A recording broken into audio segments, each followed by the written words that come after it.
Hey, what's up, Street Gods? It's Eric from the Eric Street Photography blog. So, today I want to talk a little bit about Photojournal, printed by Haptic Press and Cindy. The reason we made this book is kind of giving you the opportunity to really reflect on your personal photography, making photos for yourself.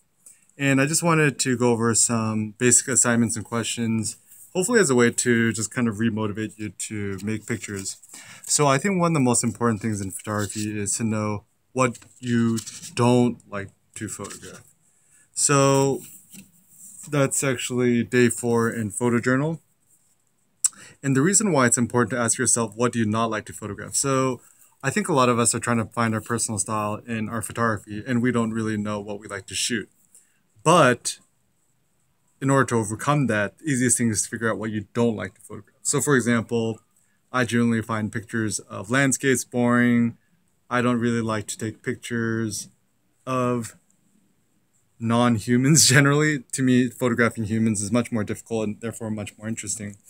And unfortunately, with social media, we kind of get this pressure to make pictures that we don't really care about because we know they're going to get a lot of likes. So for example, taking a photo of your cappuccino, you know, straight up looking down, nice simple clean background, or photos that are black and white pictures with nice symmetry, blah blah blah blah. And the danger is that we end up making photos to please our audience rather than pleasing ourselves.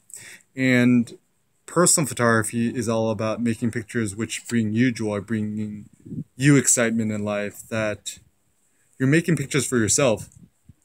And I think the best photographers and the best artists are the ones that are very selfish, the ones that are self-centered and egotistical, but in a positive, self-centered, personal way.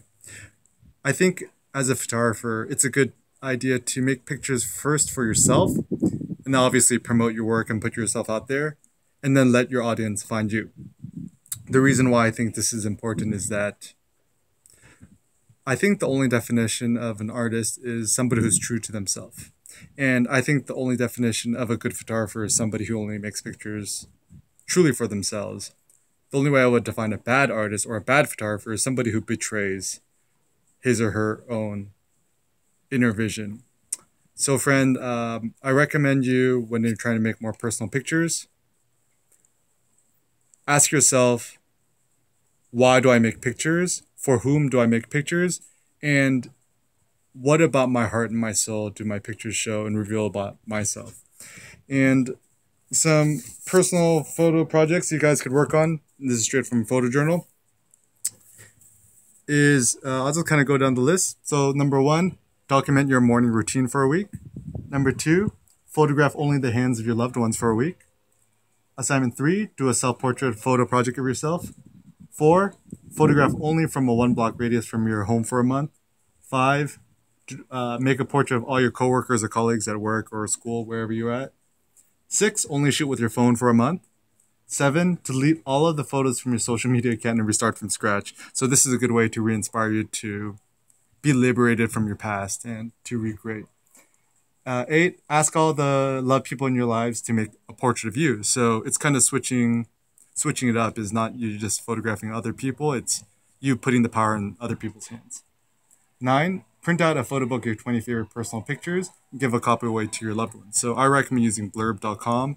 It's probably the easiest way to make your own photo book, or you could just make them on Xerox paper at Kinko's or FedEx or whatever. And 10, tell a storytelling using only 10 pictures, use another story using both photos and text. So essentially, Photojournal, Cindy and I put a lot of heart and love and soul into it. And there's lots of great assignments in Photojournal that will hopefully inspire you to take your photography to the next level. Essentially, it's the book that I wish I had when I started photography. And it's pretty small. It fits well into your photo book and also will look great as an Instagram cappuccino photo. Remember to get almond soy lattes. Actually, no, I just made that up. Double espresso, all black, black on black on black. All right, so thanks for watching, guys. And remember, with your photography, keep it personal. Peace out.